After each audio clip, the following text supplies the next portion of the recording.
கர்த்தருடைய பரிசுத்த நாமத்துக்கு மகிமை உண்டாவதாக.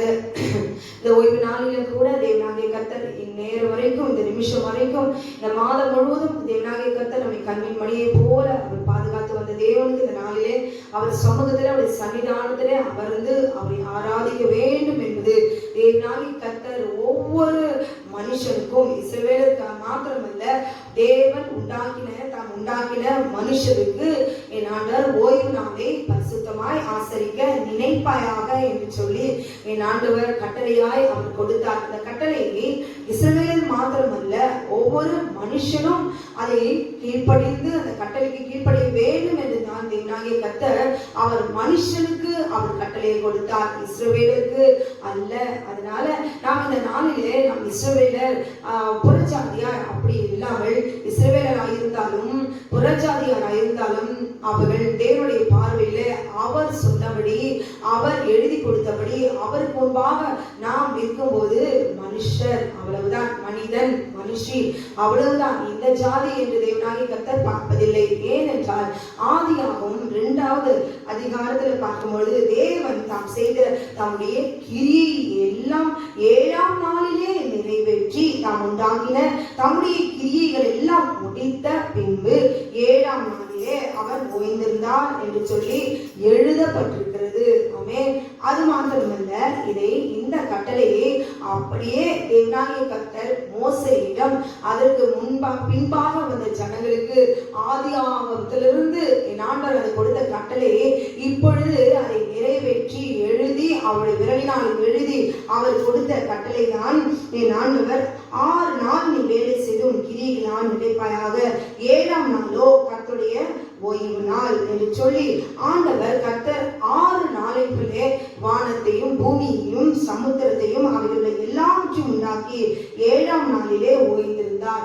ஆகையால் கர்த்தர் ஓய்வு நாளை ஆசீர்வதித்து அதை சுத்தமாக்கினார். அப்படியானால் அந்த நாளுக்குள்ளாக அவர் கட்டளைக்கு கீழ்ப்படிந்து வருகிற நம்மையும் தேவனாகிய கர்த்தர் நம்மை ஆசீர்வதித்து அந்த நாள் எதற்கு? நம்மை பரிசுத்தமாக்குவதற்கு தான். ஹல்லேலூயா. இதை புரிந்து கொண்டு மனுஷர்களாகிய நமக்கு நம் ஆண்டவர் கொடுத்த கட்டளைக்கு ஆண்டவருக்கு முன்பாக கீழ்ப்படிந்து, ஹல்லேலூயா, அந்த நாளிலே அவர் சமூகத்துல வந்து ஆராதிக்க வேண்டும். இதை ஆண்டவர் யாத்திராகவும் 12வது அதிகாரத்துல இதை ஒவ்வொருவருக்கும் நித்திய நியமமாக அதை ஆசரிக்க வேண்டும் என்று சொல்லி அதை ஆணையிட்டு அவர் கடைபிடிக்க வேண்டும் என்று அவர் சொல்லியிருக்கிறார். ஹல்லேலூயா. எதிர்த்து பேசுகிறதல்ல, கீழ்ப்படிய வேண்டும் கட்டளை என்று சொன்னாலே இந்த நாளிலே கூட இதை கேட்கிற பிரியமான சகோதரே சகோதரியே, இது தேவனுடைய வார்த்தை என்று சொல்லி அப்படியே நீங்கள் கீழ்ப்படிந்து நீங்கள் ஆராதிக்க உங்களை அர்ப்பணிப்பீர்களா? என் ஆண்டவர் உங்களுக்குரியதான ஜீவ புஸ்தகத்தில் எழுதப்பட்டபடி அவர் ஓய்வு நாளிலே கொண்டு போய் என் ஆண்டவர் சியோனிலே செய்ய அவர் வல்லமையுள்ளவராக இருக்கிறார். இந்த நாளிலும் கூட ஓய்வு நாளை நாம் பரிசுத்தமாய் ஆசரிக்க நினைக்க வேண்டும். எப்படி அதை ஆசரிக்க வேண்டும் என்று சொல்லி பார்க்கும் பொழுது சங்கீதம் 92வது அதிகாரத்துல கொடுத்திருக்கிறார் ஆண்டவர், கர்த்தரை துதிப்பதும் உன்னதமானவரே, முதல் நாமத்தை தனப்படும் 10 அளவினாலும் தம்புரினாலும் ஞானத்தோடு வாசிக்கும் சுரமண்டத்தினாலும் காலையிலும் இரவிலும் சக்தியும் அறிவிப்பதாக இருக்கும். கர்த்தாவே செய்கிறார் எங்கள் மனுஷாவே, இந்த காலத்தின் கிரியைகளின் ஆனந்த சத்தமிடுவேன். கர்த்தாவே கிரியைகளின் உலகமானவர்கள் யோசனைகள் மகாரணங்கள் மிருக குணமுள்ள மனுஷன் மூடன் அடைந்தான் துன்மார்க்கத்தை போல கரைத்து அக்கிரமக்காரன் செழிக்கும் போது அவர்கள் என்றைக்கும் மறைந்து போவதே ஆகும். கர்த்தாவே என்றைக்கும் உன்னதமானவராய் இருக்கிறீர். கர்த்தாவே சகலர்கள் சகல அக்கிரமக்காரர்கள் சென்று போவார்கள். கம்பை கம்பை போல புதிய அபிஷேகம் பண்ணப்படுகிறேன். என் சத்துக்களின் என்னுடைய கண்காணும் எனக்கு ரூபாய் இருக்கும். நீதிமான் கடை போல செழித்து நீதி போல் போய் வருவான். 10 ஆயிரத்தில் காக்கப்பட்டவர்கள் செலுத்திருப்பார்கள். கத்த முட்டவர் என்றும் மக்கள் அறியப்படும்படி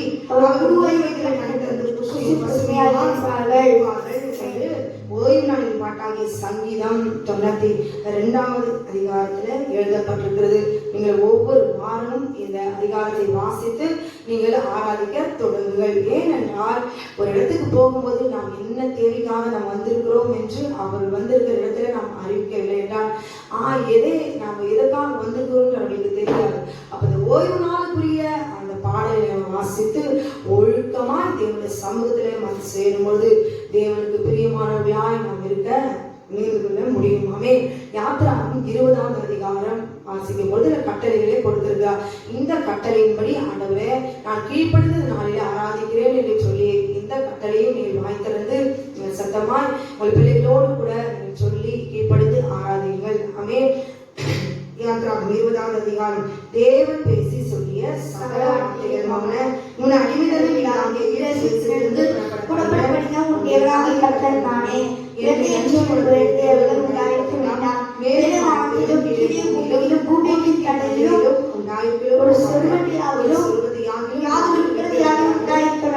உண்டாக்க வேண்டாம்.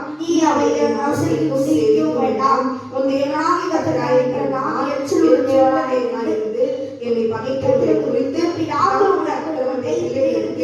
மூன்றாம் நான்காம் தலைமை மட்டும் விசாரணை செய்கிறவர்களோ ஆயிரம் தலைமை மட்டும் செய்கிறேன்.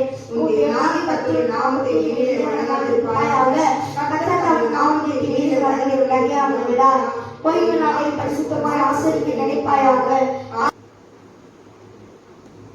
6 நாள் வேலை செய்து நாம் முடிப்பாயாக.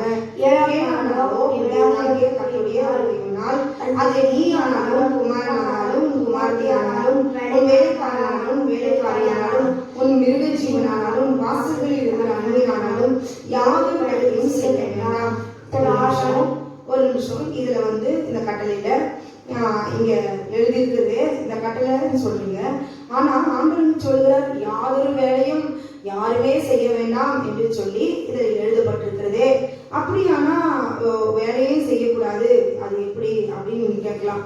அதுக்கு ஆண்டவர் நம்முடைய ஆண்டவர் என்ன அவரை ஆராதிக்கிறதுக்கு பட்டினியா என் சமூகத்துல உட்கார்ந்து ஒரு வேலையும் செய்யாம அப்படியே என்னை ஃபுல்லா என்னை ஆராதிக்க வேண்டும் அப்படின்னு ஆண்டவர் சொல்லல. அது மாம்சத்துல மனுஷங்க மாம்ச சிந்தையில அப்படி எடுத்து இத தனக்கு ஏற்றபடி ஆண்டவர் பரியாசம் பண்ணி அதனால அப்ப ஒரு வேலையும் செய்யக்கூடாது, அப்ப டாய்லெட் கூட போக கூடாது, ஃபேஸ் வாஷ் பண்ணக்கூடாது, அப்படி செய்யக்கூடாது இப்படி செய்யக்கூடாதுன்னு சொல்லி தேவனை பரியாசம் பண்ணுகிறோம். ஆமே. கட்டளைன்னு எழுதிட்டாலே அது எதுவுமே ஒரு எக்ஸ்கியூஸ் கிடையாது. எழுதினது அவ்வளவுதான். அதுக்கு மற்ற உங்களுடைய வார்த்தைகள்ல உங்களுக்கு வெளிப்பாடு தேவனுடைய பக்தி வைராக்கியத்துல எப்படி பேசணுமோ ஆண்டவர் சர்வத்துல நின்று நீங்க பேசலாம். ஆனால் கட்டளை ஒரு நாள் யாராலும் மனிதனால மாற்ற முடியாது. ஆண்டவர் ஒரு வேலையை செய்யாம அந்த 7ஆம் நாள்ல உட்கார்ந்து அப்படியே ஆழ்ந்து கொண்டே இருக்க வேண்டும். ஆண்டவருக்கு தெரியுமில்ல, நீங்க நம்ம பசி தாங்க முடியாது. அந்த நாள் மனமகிழ்ச்சி நாள் என்று ஆண்டவர் நமக்கு கொடுத்திருக்கிறார். அந்த நாள்ல பட்டினியா இருந்து வேதனைப்பட்டு அவரை எப்படி ஆராதிக்க முடியும்? அது சந்தோஷம் அவரே அந்த ஓய்வு நாளில் ஆண்டவர் உண்டாக்கி அவர் பூரித்தார் என்று எழுதப்பட்டிருக்கிறது. யாத்திராகம் 31ஆம் அதிகாரத்துல எடுத்து வாசிச்சு பாருங்க. அப்போ நம்முடைய அறியாமையினால இதுவரைக்கும் ஆண்டவரை பரியாசம் பண்ணி இருக்கிறோம். அப்போ அவரிடத்துல மன்னிப்பு கேட்டுக்கொள்ள வேண்டும். இதற்கு ஆண்டவர் சொன்ன வசனத்தை நான் உங்களுக்கு வாசிக்கிறேன். யாத்திராகம் 22ஆம் அதிகாரம். இந்த கட்டளைகளை ஆண்டவர் நியமித்து வரும் பொழுது எகிப்திலிருந்து கொண்டு வரும் பொழுது ஆண்டவர் சொல்றார், இந்த நாளை நீங்க சுத்தமா ஆசரிக்க நித்திய நியமமாக இதை ஆசரிக்கிறோம். அது மாத்திரமல்ல, எப்படின்னா முதலாம் நாளில் யாத்திராகம் 12ஆவது அதிகாரம் 16வது வசனம், முதலாம் நாளில் பரிசுத்த சபை கூடுதலும் 7ஆம் நாளிலும் பரிசுத்த சபை கூடுதலும் இருக்க வேண்டும். முதலாம் நாள் அல்லேலூயா. அது எது? வாரத்தின் முதலாம் நாள் ஞாயிற்றுக்கிழமை. மகதலேனா மரியாள் கல்லறையில கர்த்தரை அவர் கண்டார் என்று சொல்லி ஈஸ்டர் என்று சொல்லி நம்ம எல்லாம் அப்படியே ஆராதித்து கொண்டிருக்கிறோம். அது உண்மையே அல்ல. வாரத்தின் முதலாம் நாள் என்பதுதான் அது உண்மையான நாள். அப்போ 7ஆம் நாளிலும் பரிசுத்த சபை கூடுதலும் இருக்க வேண்டும். சனிக்கிழமை ஓய்வு நாளிலே ஒவ்வொரு சபையும் கூடுதல் இருக்க வேண்டும். இதை மனுஷர்கள் மாற்றிக்கொள்ளலாம். ஆனால் கர்த்தர் எழுதினதே அவர் எழுதின வார்த்தைக்கு கீழ்ப்படிவேன் என்று சொல்லுகிற மனுஷரை தான் கர்த்தர் அவர் தெரிந்து கொள்வார். ஹல்லேலூயா. அது மாத்திரமல்ல, அவர் சொன்னது அவைகளில் ஒரு வேலையும் செய்யப்படலாகாது. ஆமென். அந்த 6 நாளும் நாம் என்ன செய்யணும்? நம்மளுடைய ஜீவனுக்காக, நாம் என்ன பிள்ளைகளுக்காக, எதிர்காலத்துக்காக நாம் ஓடி ஓடி அவங்க போய் என்ன செய்யறாங்க? வேலை செய்யறாங்க. அவர்களுக்கு தகுதிக்கு என்னென்ன வேலை இருக்கோ, ஆபீஸ்க்கோ இல்ல ஆடு வைக்கிறதோ மாடு வைக்கிறதோ அவங்க தொழில் சம்பந்தப்பட்ட தேவைகளுக்காக போய் என்ன செய்யறோம்? வேலை செய்யறோம். சோ நீங்க அந்த நாளில அப்படிப்பட்ட வேலை செய்யப்படும். உங்க சொந்த தொழில் செய்ய கூடாது. உங்க லாபத்துக்கு அந்த நாளில வேலை செய்யப்படலாகாது.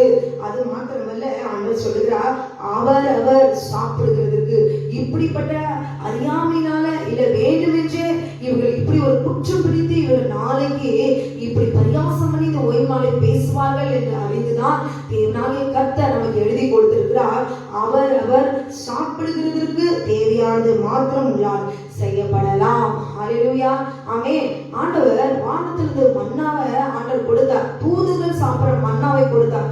ஆனா அந்த மன்னாவை ஆண்டவர் சொன்னாரா, இதை இட்லியா போட்டு சாப்பிடுங்க, இதை சப்பாத்தியா போட்டு அப்படியே இதை பிசைஞ்சு நீங்க அப்படியே ரோல் பண்ணி சாப்பிடலாம், இதை அப்படியே உரல்ல போட்டு அரைச்சி மாவாக்கி உங்க இஷ்டப்படி பணியாரமா சுற்றி கூட சாப்பிடலாம் ஆண்டவர் சொன்னாரா?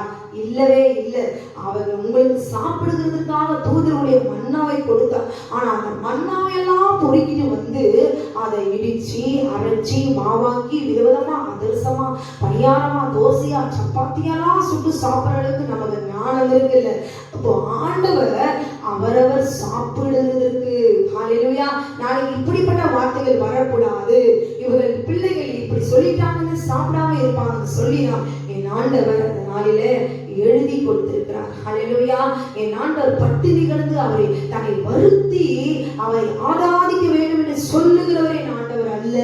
அது புறஜாதியாருடைய பிசாசுகளுடைய கிரியைகளினால் வணங்குகிறவர்கள் செய்கிறவர் தன்னை சரீரத்தை வருத்தி அவரை ஆராதிக்க வேண்டும் என்று பிசாசுடைய ஆராதனை. ஹல்லேலூயா.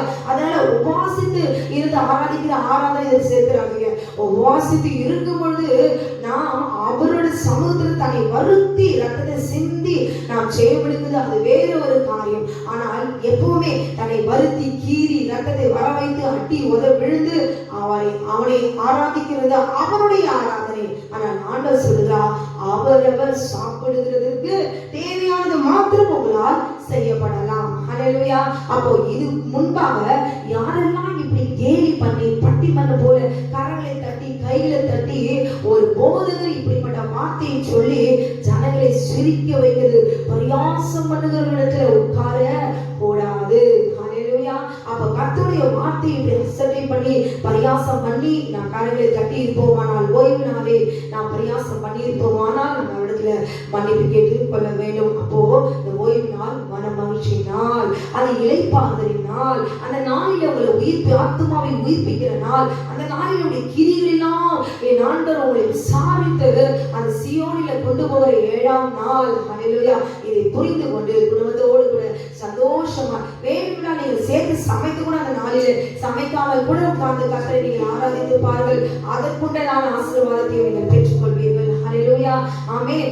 ஆண்டவர் அவர் சொன்ன அவரவர் சாப்பிடுவதற்கு போதுமானபடி நீங்கள் சமைத்து கொள்ளலாம். ஹல்லேலூயா. இந்த நாளிலே சந்தோஷமா மன மகிழ்ச்சியா ஓய்வு நாளிலே கர்த்தரை ஆராதிக்க நீங்கள் கற்றுக்கொள்ள வேண்டும். அது மாத்திரமல்ல, கர்த்தர் 6 நாளைக்குள்ளே வானத்தையும் பூமியும் சமுத்திரத்தையும் ஆவிகள் உள்ள எல்லாவற்றையும் உண்டாக்கி 7ஆம் நாளிலே ஓய்ந்திருந்தார். ஆகையால் கர்த்தர் ஓய்வு நாளை ஆசீர்வதித்து அதை பரிசுத்தமாக்கினார். உன் தேவனாகிய கர்த்தர் உன் கொடுக்கிற தேசத்தில் உன் நாட்கள் நீடித்திருப்பதற்கு உன் தகப்பனையும் உன் தாயும் கனம் பண்ணுவாயாக, கொலை செய்யாதிருப்பாயாக, உபச்சாரம் செய்யாதிருப்பாயாக, களவு செய்யாதிருப்பாயாக, பிறனுக்கு விரோதமாய் பேசாமல் சொல்லாதிருப்பாயாக, அவருடைய வீட்டை இச்சியாதிருப்பாயாக, அவருடைய மனைவியும் அவருடைய வேலைக்காரியும் அவருடைய இருதயம் அவருடைய கழுதையும் பின்னும் பின்னுக்குள்ள யாதொன்றையும் இச்சியாதிருப்பாயாக. என்றார். ஆமென் ஆமென். எல்லாம் கரங்களை தட்டி இந்த ஓய்வு நாளை, மறந்து போயிருக்கிற இந்த ஓய்வு நாளை என் தேவனாகிய கர்த்தர் இதோ கொள்ளை நோயில் இந்த COVID-19 வேக்சின் கண்டுபிடித்தாலும் கூட ஆங்காங்கு சைடு எஃபெக்டோ சாவும் நிறைந்து காணப்படுகிறது. எங்கு பார்த்தாலும் ஒரு நல்ல ஒரு செழிப்பும் நிம்மதியும் இளைப்பாறும் இல்லாத இந்த நேரத்திலே என் ஆண்டவர் எழுதி கொடுத்த அவருடைய அக்கினிமயமான பிரமாணங்கள் மறுபடியுமாய் என் தேவன் இந்த பூமியிலே ஸ்தாபிக்கப்பட வேண்டும். ஹல்லேலூயா. ஆமென். இந்த நாளிலே என் ஆண்டவர் ஸ்தாபித்து அவர் நிலைநிறுத்த அவர் வல்லமையுள்ளவராய் இருக்கிறார். ஹல்லேலூயா. யாரை கொண்டு? கழுதையை கொண்டுதான். ஹல்லேலூயா. ஒரு கழுதையை வைத்துதான் என் ஆண்டவர் தேவனாகிய கர்த்தர் அதை செய்து முடிப்பார். இந்த நாளிலே இட்டர்னல் ஹோலி ஸ்பிரிட் மினிஸ்ட்ரிஸ் வழியாக இதோடு பேசிக் கொண்டிருக்கிற நாங்கள் எங்கள் மூலமாய் கழுதையை போல கர்த்தர் எங்களை தெரிந்து கொண்டு இந்த நாளிலே அவர் இந்த அக்கினி பிரமாணங்களை ஆண்டவர் இந்த பூமியிலே அவர் மறுபடியும் நிறைவேற்றுவார். ஹல்லேலூயா. பிதாவாகிய என் தேவன் எழுதின அக்கினி பிரமாணத்தை என் ஆண்டவர் இந்த பூமியிலே ஆட்டுக்குட்டியானவர் அவர் நிலைநிறுத்துவார். ஹல்லேலூயா.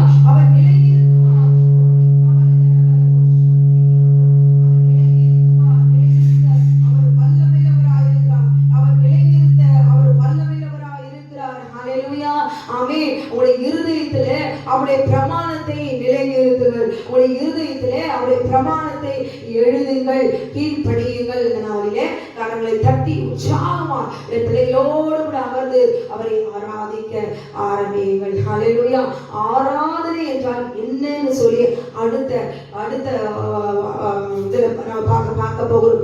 ஏன் நாம் ஆராதிக்க வேண்டும் என்று சொல்லி கரங்களை தட்டி நாம் உற்சாகமாய் தேவனை ஆராதிக்கலாம். ஹல்லேலூயா. ஐயையா நான் வந்தேன், தேவ ஆட்டுக்குட்டி வந்தேன் என்ற பாடலை கரங்களை தட்டி நாம் பாடலாம்.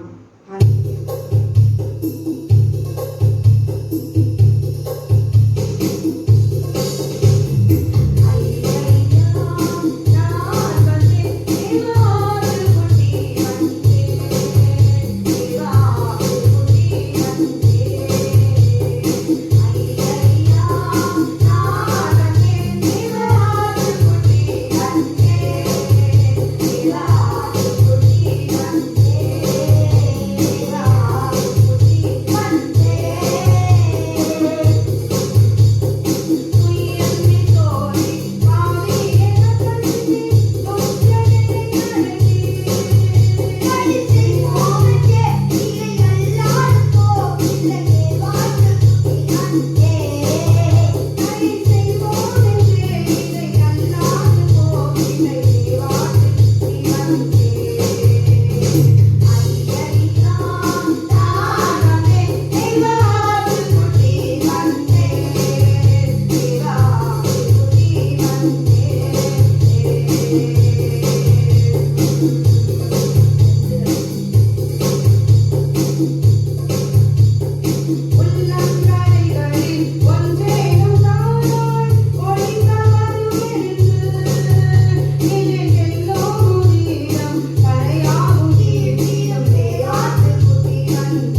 சப்போர்ட்டா இருக்கலாம், இதெல்லாம் வேண்டாம், இதெல்லாம் போக மாட்டேங்க அப்படின்னு சொல்லலாம். இந்த நாளை தேவனுக்கு கீழ்ப்படிந்து இருப்பீர்கள்.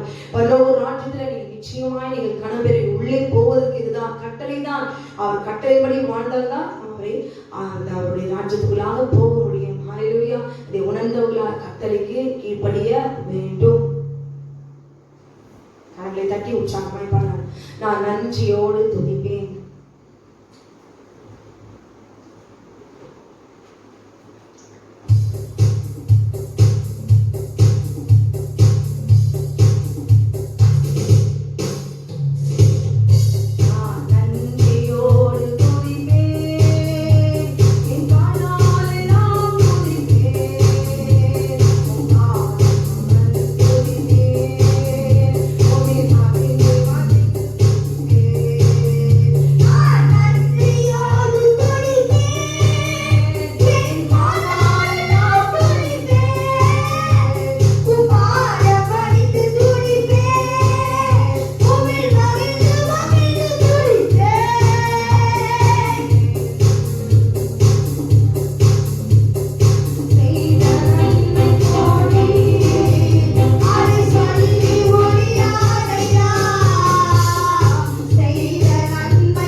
தினம் யோசிப்போம். இந்த ஓய்வு நாளிலே ஆசிரியர்கள் எல்லாருமே விசேஷிதமானவர்கள். எகிப்திலே நாங்கள் விசேஷிதமானவர்களா இஸ்ரவேலரை எகிப்திலையும் என் ஆண்டவர் பிரித்து வைத்ததற்கு காரணம் என்ன? அவர்கள் விசேஷித்தவர்கள். ஏனென்றால் கட்டளையின்படி அவர் கீழ்ப்படிந்தவர்கள். கட்டளைக்கு எதிராக இருப்பவர்கள் எகிப்தியர்கள், புறஜாதியார் தான். ஆமே, அவர்கள் தான் புறஜாதியார். யார் கட்டளைக்கு விரோதமாக எதிர்த்து இருக்கிறார்களோ, கட்டளையெல்லாம் நமக்கு இல்லை என்று சொல்லுகிறார்களோ, தேவனுடைய கட்டளை நமக்கல்ல என்று சொல்லுகிறார்கள் புறஜாதியார். யார் கட்டளைக்கு கீழ்ப்படுகிறார்களோ அவர்கள் இஸ்ரவேலர், அவர்கள் விசேஷித்தவர்கள். ஆமே, இது மாத்திரம் தான். இது ஜாதி வித்தியாசமாய் மற்றவர்கள் சொல்லுவார்கள். ஜாதி எது என்றால் ஆண்டவருக்கு கீழ்ப்படுகிறதான் பரிசுத்த ஜாதி. அவர்கள் தான் விசேஷித்தமானவர்கள், அவர்கள் தான் இஸ்ரவேலர். இஸ்ரவேல் தேசத்துல வாழ்றவங்க தான் இஸ்ரவேலர் இல்லை. ஆண்டவருடைய கட்டளையின்படி யார் வாழ்கிறார்களோ அவர்கள் இஸ்ரவேலர். ஆமே, நம்ம பெருமையா சொல்றோம் அவைக்குரிய இஸ்ரவேலர் என்று சொல்லி. நம்ம அப்போ எவ்வளவு கீழ்ப்படியணும் இல்லைங்களா? அப்ப இந்த நாள்ல இது உண்மை என்று சொல்லி வேதத்துல கீழ்ப்படிந்து நீங்க ஆராதிங்க. ஆமே, நோவா போல அவர் சொல்லி சொல்லி சொல்லி ஒருத்தர் கூட அந்த பேழைக்குள்ள வரல. கடைசியில அவரும் அவர் குடும்பம் பிள்ளைகள் மாத்திரம்தான் உள்ள போச்சு. இவ்வளோ வருஷமா ஆண்டோடைய நீதியை சொல்லிட்டு இருக்கிறார். ஹல்லேலூயா. அவர் கண் முன்னாக அவங்க புறஜாதியோட கிரியில வாழ்ந்துட்டு இருந்தாங்க. ஆனால் நோவா நீதி பிரசங்கித்தார். அந்த நீதியின்படி அவர் கீழ்ப்படினார், பேழைக்குள்ளே போனார். பிரியமான சகோதரியே, இதை யாரும் ஆராதிக்கிறது இல்லை. இது நமக்கல்ல, அழிச்சிட்டார். இது நியாயப்பிரமாணங்களா ஒளிந்து விட்டது, கட்டளை நமக்கல்ல அப்படின்னு சொல்லி மற்றவர்கள் பலத்துல நம்ம நாளில நீதி இந்த நாளில கேட்டுக்கொண்ட உங்களுக்கு ஆண்டவர் ஒரு வாய்ப்பு தருவதற்கு காரணம் என்ன? இதை கேட்டாவது கீழ்ப்படிந்து இந்த பேழைக்குள்ள நீங்கள் வருவீர்களா என்று சொல்லி தான் கர்த்தர் ஒரு சந்தர்ப்பத்தை கொடுக்கிறார். நாகமானுக்கு ஒரு சந்தர்ப்பம் தான். ஹல்லேலூயா. ஒவ்வொருவருக்கும் ஒரே ஒரு சந்தர்ப்பம் தான். தாவீதுக்கு ஒரு சந்தர்ப்பம், பாவம் செய்யாதபடிக்கு ஒரு சந்தர்ப்பம் தான் வரும். அதை பிடித்து கொண்டால் தப்பித்துக் கொள்ளலாம், பேழைக்குள்ள போகலாம். ஐயோ, அந்த ஓய்வு நாளெல்லாம் எனக்கு வேண்டாம், நான் பரலோக ராஜ்யத்துக்கு போக முடியாது அப்படின்னு சொல்லி பரப்பிட்டாங்க. ஆமே, என் ஆண்டவர் சொல்லி இருக்கிறார், மனுஷன் கட்டளையை நான் ஏற்றுக்கொள்ள முடியாது, கர்த்தருடைய கட்டளைக்கு நான் கீழ்ப்படிவேன் என்று சொல்லி இந்த நாளில் விசேஷித்தமானவளாய் அந்த பேழைக்குள்ள போக ஒரு தாழ்மையோடு கூட படிங்க. கர்த்தர்களை ஆசீர்வதிப்பார்.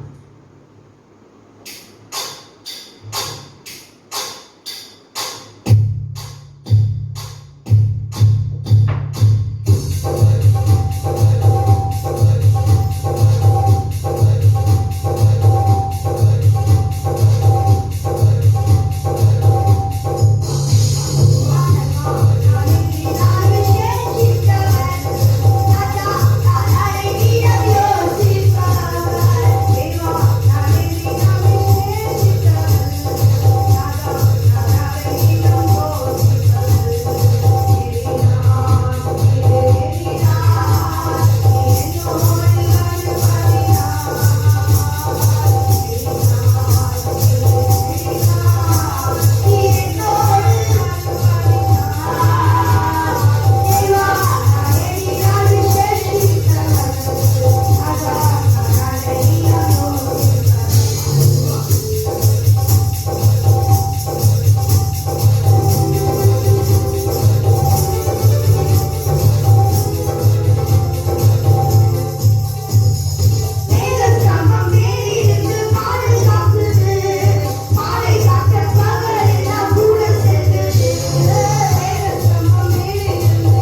என் ஆண்டவர் எங்களிடத்தில் என்ன குற்றக்குறைகள் இருந்தாலும் இந்த ஓய்வு நாளிலே என் ஆண்டவர் எங்களை பரிசுத்தமாக்குகிற கர்த்தர் நீரெல்லாம் எங்களை பரிசுத்தமாக்கி இந்த நாளை ஆசீர்வதித்து அதை பரிசுத்தமாக்கினீர் என்றும் இந்த நாளிலே கர்த்தரை பூரித்தார் என்று எழுதியிருக்கிறது ஆண்டவரே.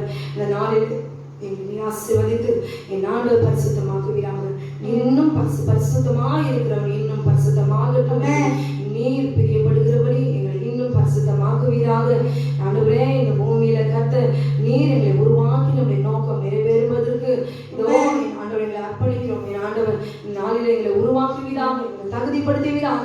எங்களுடைய எல்லா மாம்சத்தின் கிரிகள் இந்த நாளிலே என் ஆண்டவரை அழித்து சுட்டரித்து எங்களை ஆசீர்வதித்து என் ஆண்டவரை இன்னும் பரிசுத்தத்தை பெருகும்படியா நான் ஜெபிக்கிறோம். இதை கேட்கிற ஒவ்வொருவரும் என் ஆண்டவர்களோடு கூட அதே ஆண்டவரை ஆராதித்துக் கொண்டிருக்கிற ஒவ்வொருவரும் ஆசீர்வதித்து என் கர்த்தர் நீர் அவர்களை ஆசீர்வதித்து பணமடங்கு அவருடைய குடும்பங்களுக்கு என்னென்ன தேவைகள் தேவையோ என் ஆண்டவரை ஆசீர்வதிப்பீராக. அவருடைய யோசனைகளை உறுதிப்படுத்துவீராக.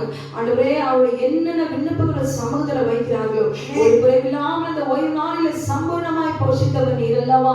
என் கர்த்தர் அந்த குடும்பத்தை ஆசீர்வதிப்பீராக, தேவைகளை சந்திப்பீராக, பிள்ளைகளை காத்துக் கொள்வீராக. எந்த ஒரு கொள்ளை நோய்களும் எகிப்தின் பாதைகளும் நேடாதபடிக்கு ஒவ்வொரு குடும்பத்தையும் கர்த்தர் நீர் பொறுப்படுத்திக் கொள்வீராக.